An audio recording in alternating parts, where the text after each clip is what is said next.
wabarakatuh. Perkenalkan, kami dari kelompok 1 mata kuliah konseling reproduksi remaja. Di sini kami akan menampilkan video atau role play kami mengenai penyuluhan masalah kesehatan reproduksi di sekolah SMP. Di sini saya ada Catur Syadila sebagai bidan. Saya Nisa Sapitri Joanda sebagai bidan. Saya Deta Hidayanti sebagai pelajar. Saya Dela Putri Damayanti sebagai pelajar. Saya Ayu Sita Arianti sebagai pelajar. Selamat menyaksikan video kami. She proud of me, she see me on TV. Wait, whoa, hey, no. Baik, assalamualaikum warahmatullahi wabarakatuh. Waalaikumsalam warahmatullahi wabarakatuh. Sebelumnya, adik-adik, perkenalkan kakak di sini perwakilan dari Puskesmas Pasar Ikan. Kakak di sini mengumpulkan adik-adik untuk memberi penjelasan atau pengetahuan tambahan mengenai menstruasi. Sebelumnya di sini adik-adik udah pada menstruasi atau belum? Sudah ya. Dia perkenalkan di sini kakak Anissa dan sebelah kakak ada kakak Dea. Kakak Dea nanti yang akan menjelaskan materinya. Jadi sekarang langsung saja ya Kak Dea yang menjelaskan materinya. Assalamualaikum warahmatullahi wabarakatuh. Waalaikumsalam warahmatullahi wabarakatuh. Ya, apa kabar semuanya adik-adik? Baik. Ini di SMP Negeri 1 Bengkulu ya? Iya. Jadi di sini kakak dengan Kak Ica itu perwakilan dari Puskesmas Pasar Ikan ingin memberikan penyuluhan kepada adik-adik putri atau siswi putri di sini mengenai salah satu permasalahan reproduksi yang sedang kalian alami, yaitu disminor. Sebelum ke disminor, kita akan bahas dulu apa itu menstruasi. Selanjutnya, ada yang udah tahu belum apa itu menstruasi? Belum? Belum ya. Menstruasi itu adalah pelepasan bibit rahim atau endometrium yang disertai dengan perdarahan dan terjadi secara berulang setiap bulan pada saat kehamilan, kecuali pada saat kehamilan, dan terjadi pada mulai usia 11 tahun, tapi bisa juga terjadi saat mulai usia 8 tahun atau 16 tahun. Dan juga menstruasi itu merupakan pertanda masa produktif pada kehidupan seorang wanita. Dalam keadaan normalnya, reproduksi dimulai ketika sudah terjadi pengeluaran sel telur yang telah matang atau ovulasi pada siklus menstruasi. Nah, menstruasi ini memiliki siklusnya, yaitu ada 3 tahapan. Yang pertama, fase folikel. Pada siklus ini, hipotalamus mengeluarkan hormon gonadotropin dan merangsang hipofisis untuk melepaskan FSH atau follicle stimulating hormone yang memicu pertumbuhan folikel. Ini merupakan salah satu fase menstruasi yang pertama. Lalu yang selanjutnya ada fase estrus, yaitu kenaikan estrogen digunakan untuk mempertahankan pertumbuhan dan merangsang terjadinya pembelahan sel endometrium uterus.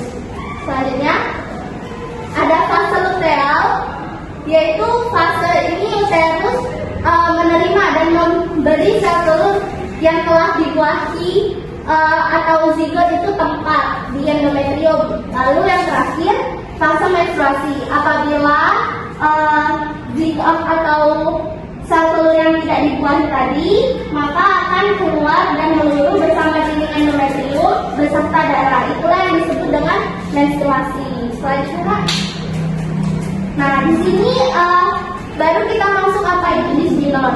Adik-adik di sini kalau halangan atau menstruasi ada yang nyeri atau enggak? Ada. Nah itu disminor ya. Jadi disminor adalah rasa sakit yang menyertai menstruasi sehingga dapat menimbulkan gangguan pekerjaan sehari-hari. Selanjutnya, derajatnya ini ada 3. Yang pertama ringan. Kalau disminor ringan itu hanya sakit dari bagian bawah, tapi kalian masih bisa untuk melakukan kegiatan sehari-hari seperti biasa. Lalu ada yang sedang, itu sakitnya sampai ke pinggang dan bahkan kalian sulit untuk mengerjakan pekerjaan sehari-hari. Dan yang terakhir itu berat, itu jadinya luar biasa sampai ke pinggang bahkan sampai menjelang ke kaki. Dan ini kalian memerlukan obat-obatan serta istirahat yang cukup. Nah, di sini disminor itu ada 2. Ada yang primer dan sekunder. Yang primer itu murni disebabkan oleh menstruasi, tidak ada gangguan lain. Tetapi kalau yang sekunder itu disminor yang disebabkan karena adanya penyakit lain saat menstruasi seperti infeksi, kanker, myom dan sebagainya. Selanjutnya. Nah, di sini ada tanda dan gejala disminor. Yang pertama yang sudah pasti itu nyeri. Nyerinya itu di bagian bawah dan biasanya menjalar ke pinggang, baik yang dari sedang hingga berat. Selanjutnya ada faktor resiko disminor. Beberapa faktor di bawah ini yang sebagai resiko terjadinya disminor yaitu menarche atau hari pertama, yaitu kurang dari 12 tahun. Biasanya yang terjadi disminor ini banyak terjadi pada adik-adik yang baru pertama kali menstruasi. Yang kedua, wanita yang belum pernah melahirkan anak yang hidup, lalu darah haidnya sangat banyak, selanjutnya merokok, adanya nyeri haid, dan obesitas. Nah, cara mencegahnya bagaimana? Yang pertama, hindari stres, lalu memiliki pola makan yang teratur, istirahat yang cukup, usahakan tidak mengonsumsi obat, serta tidak merokok, hindari menggunakan alkohol. Lalu gunakan setting pad atau bantal pemanas. Nah, selanjutnya di sini ada yang ingin ditanyakan dari penjelasan yang sudah Kakak sampaikan tadi. Izin bertanya Kak. Ya, silakan. Baiklah, kenalkan saya Geta. Saya ingin bertanya Kak. Saya kan kalau menstruasi itu sakitnya sampai ke pinggang. Cara mengatasinya seperti apa ya Kak? Ya, sampai ke pinggang ya. Iya Kak. Kalau dari yang adik Geta alami itu cuma sakit ke pinggang aja atau mengganggu pekerjaan sehari-hari? Tidak mengganggu Kak. Tidak mengganggu ya.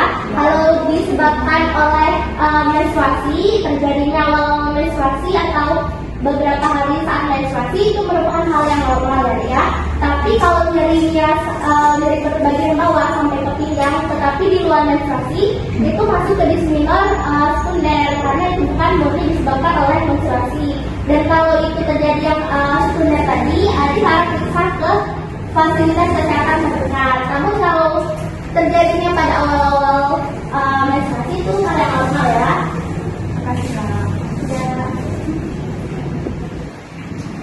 Nah, selanjutnya itu apa sih yang harus kita lakukan kalau kita mengalami disminor atau nyeri? Yang pertama, istirahat yang cukup. Yang kedua, olahraga yang secara teratur. Lalu minum air putih yang banyak, hindari konsumsi garam dan minuman yang berkafein. Selanjutnya, relaksasi dengan membantu meredakan nyeri. Lalu yang selanjutnya, pemberian obat analgetik seperti aspirin, fenacetin. Nah, kalau pemberian obat ini untuk disminor yang sudah dapat derajat ketiga. Namun kalau belum derajat ketiga, yang dilakukan hanya poin 1 sampai 4 saja cukup. Selanjutnya, apa ada yang ingin ditanyakan lagi untuk adik-adik? Jelas ya penjelasan dari kakak? Jelas Kak. Mungkin itu saja yang dapat kakak sampaikan. Kakak kembalikan lagi kepada moderator.